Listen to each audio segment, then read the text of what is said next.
First story, by Sarah Mitchell. I've always loved the great outdoors, and I've been on countless camping trips over the years. However, nothing could have prepared me for the terror that awaited me on a solo camping trip in the remote woods of Northern California. It was early October, and the fall foliage was painting the forest in shades of gold and crimson. I'd chosen this time of year for its tranquility, hoping to disconnect from the chaos of everyday life.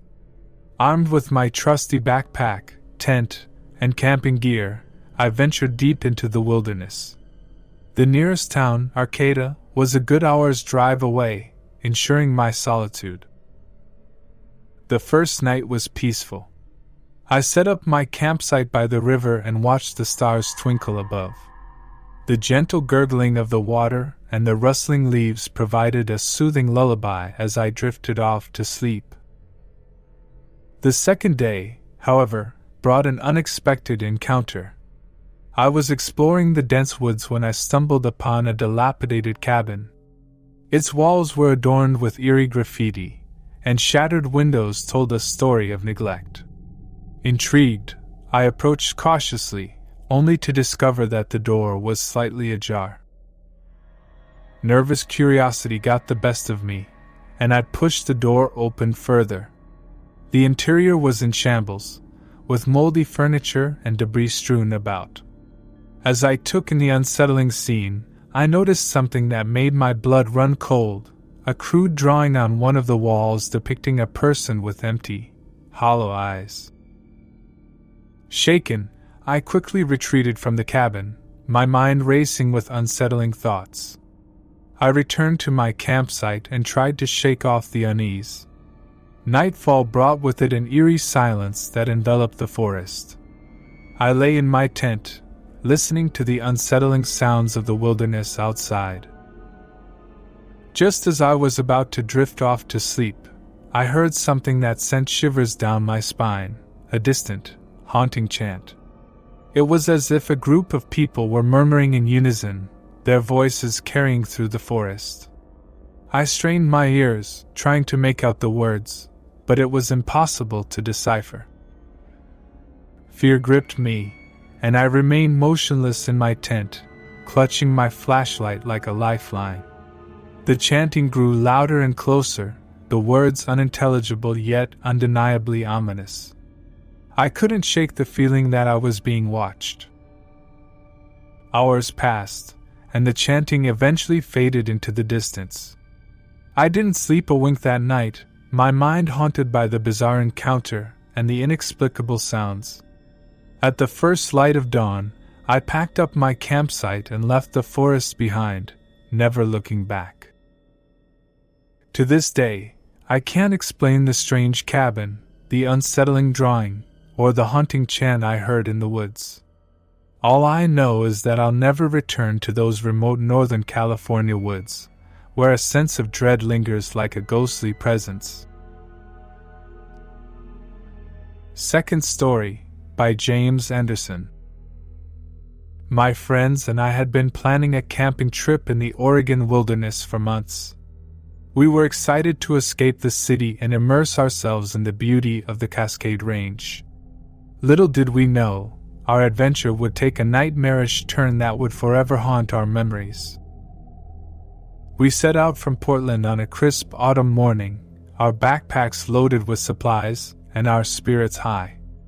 Our destination was a secluded spot in the Mount Hood National Forest, miles away from civilization.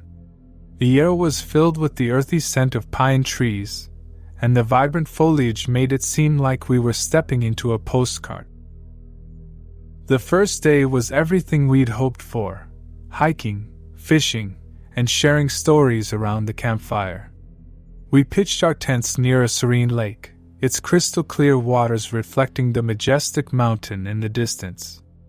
As the sun dipped below the horizon, we settled in for the night, the crackling campfire providing both warmth and comfort. However, our tranquility was shattered during the early hours of the second night. I was jolted awake by the sound of distant screams echoing through the forest. My heart pounded in my chest as I roused my friends. We grabbed our flashlights and weapons, fearing that someone might be in danger. The screams grew louder and more desperate as we followed their source through the dense woods. We stumbled upon a clearing, and what we saw sent chills down our spines. A group of individuals in tattered clothing, their faces contorted in a frenzy, surrounded a fire. They were engaged in some kind of twisted ritual, chanting in an unfamiliar language and holding up strange symbols. The eerie glow of the fire painted their faces with flickering shadows, creating a scene straight out of a horror movie.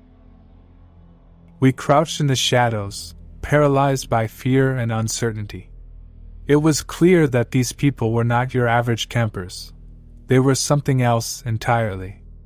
We whispered among ourselves, debating whether to approach them or sneak away and call for help.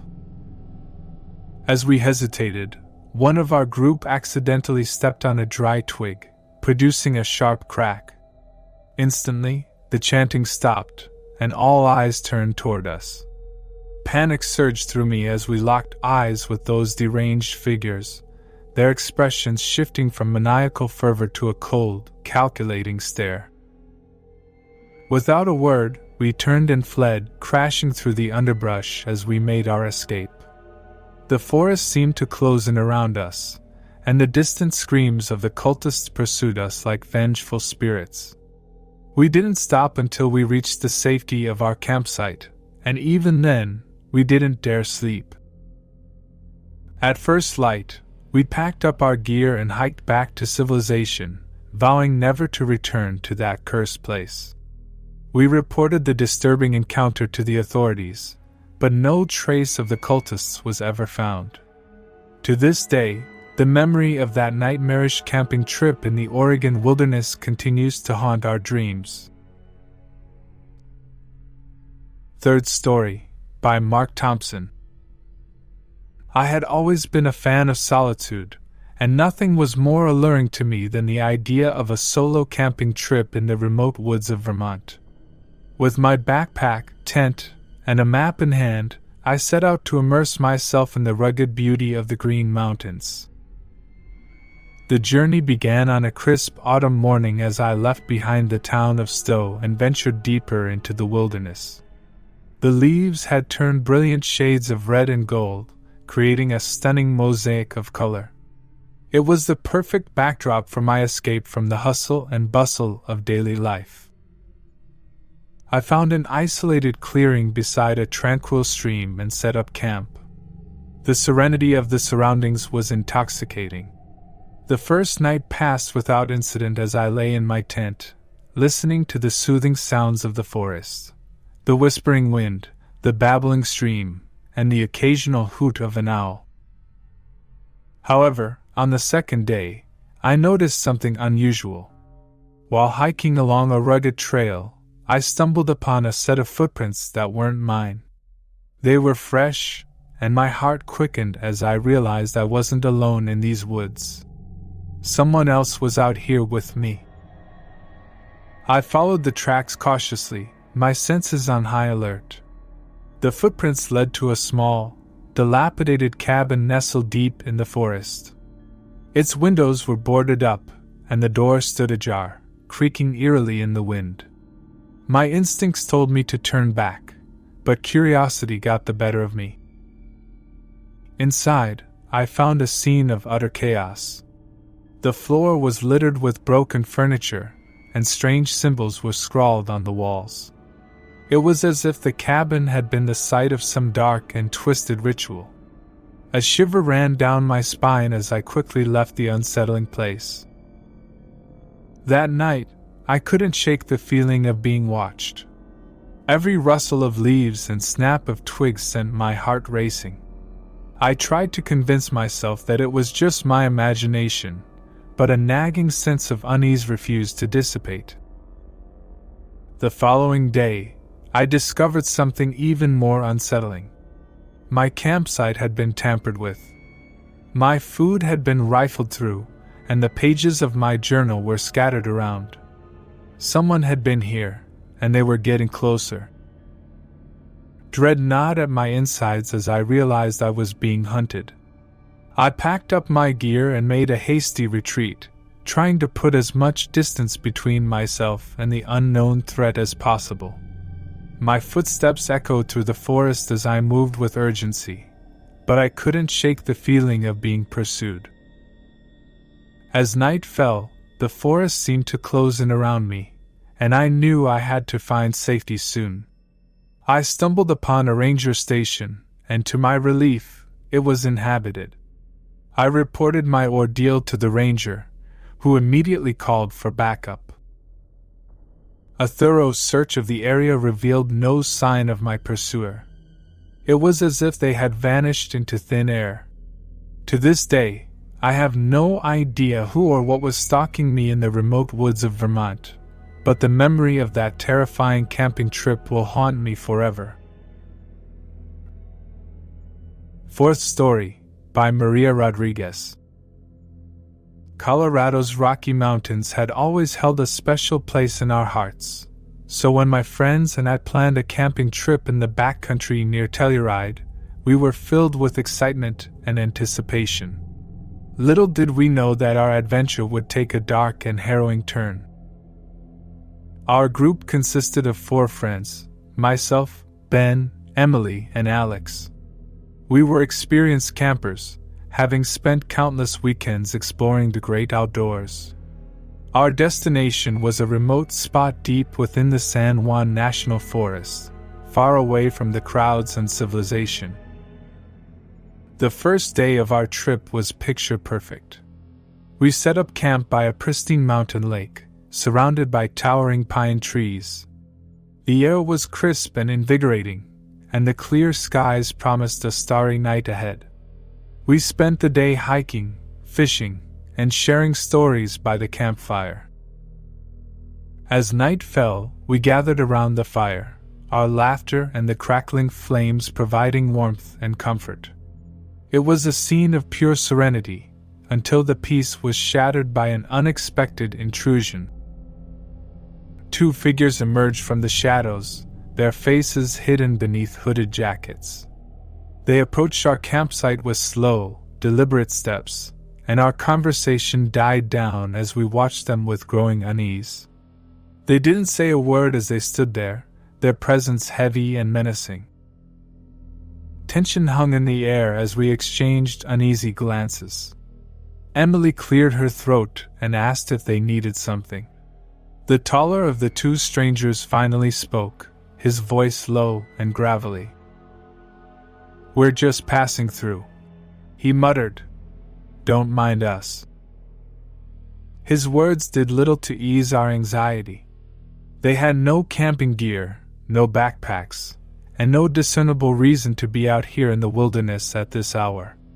Ben, always the diplomatic one, offered them some food, hoping to defuse the situation. The strangers accepted the food but remained silent, their eyes fixed on us with an intensity that sent shivers down our spines.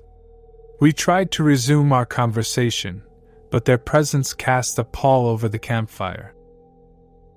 As the night wore on, we decided to retire to our tents, hoping that the strangers would move on. But when I peeked out of my tent in the middle of the night, I saw something that chilled me to the bone. The 2 figures were still there, lurking in the shadows, watching us. I woke the others, and we knew we had to leave immediately. Quietly, we packed up our gear and retreated into the darkness, leaving the strangers behind. Our hearts pounded as we hiked through the pitch-black forest, guided only by the faint glow of our flashlights. Hours later, we reached the safety of a nearby ranger station and reported the unsettling encounter. The authorities searched the area, but the strangers were gone without a trace. To this day, we have no idea who those menacing individuals were or what their sinister agenda might have been. The memory of that camping trip in the Colorado wilderness will forever haunt us. Fifth story, by Daniel Harrison. My friends and I had always been drawn to the idea of an adventurous camping trip, so when we decided to explore the remote forests of Transylvania, we expected the thrill of the unknown. Little did we know that our quest for adventure would lead us to a chilling encounter with a local legend. Our group consisted of 4 friends: myself, Sophie, Mike, and Elena. We had traveled from the bustling streets of Cluj-Napoca to the heart of the Carpathian Mountains, seeking a taste of the wilderness that surrounded us. The ancient forests of Transylvania held a mystique that intrigued and captivated us. The first day of our trip was filled with wonder as we marveled at the towering trees, the lush foliage, and the serene silence of the forest. We set up camp near a secluded clearing, our tents nestled among the ancient oaks. The air was thick with the scent of pine, and the evening brought with it a sense of serenity. As night fell, we huddled around the campfire, sharing stories and laughter. The forest seemed alive with the whispers of the wind and the distant hooting of owls. It was a scene of pure tranquility until our conversation was interrupted by an unexpected guest. A shadowy figure emerged from the depths of the forest, moving silently toward us. The moonlight revealed a tall, gaunt man with wild hair and piercing blue eyes. His attire was archaic, reminiscent of centuries past, and he wore a necklace adorned with a peculiar symbol. We watched in stunned silence as the man approached our campfire, his gaze fixed on us. Sophie, always the curious one, asked if he needed help or if he was lost. He ignored her question and began to speak in a language we couldn't understand, a dialect that seemed ancient and long forgotten. Elena, who spoke Romanian fluently, tried to communicate with him, but he responded with cryptic riddles and warnings. He spoke of a local legend, a cursed forest spirit known as Lupul Străveci, the ancient wolf. He claimed that the creature protected the forest from outsiders and that we were trespassing on sacred ground. As he spoke, the temperature dropped, and the forest seemed to come alive with unseen forces. The shadows danced eerily, and the wind whispered unsettling secrets. We were gripped by a sense of unease as we listened to his tales of the ancient wolf, a creature that hunted those who dared to enter its domain. With a final warning, the enigmatic stranger vanished into the night, leaving us shaken and bewildered. We debated whether to stay or leave, but ultimately decided to break camp and make a hasty retreat. Fear propelled us through the dark forest, our flashlights cutting through the inky blackness. As we emerged from the woods, we felt an overwhelming sense of relief, but the memory of our encounter with the local legend, the ancient wolf of Transylvania, lingered in our minds. We may never know if the man was simply a local with a vivid imagination or something more, but the chilling stories he shared will forever haunt our memories of that camping trip in the remote forests of Transylvania. Thank you for joining us for the whole video. That video you see on screen is one of my favorite. Check it out. If you've enjoyed these horror stories, show your support by hitting the subscribe button. Did this tale send chills down your spine? Let me know in the comments.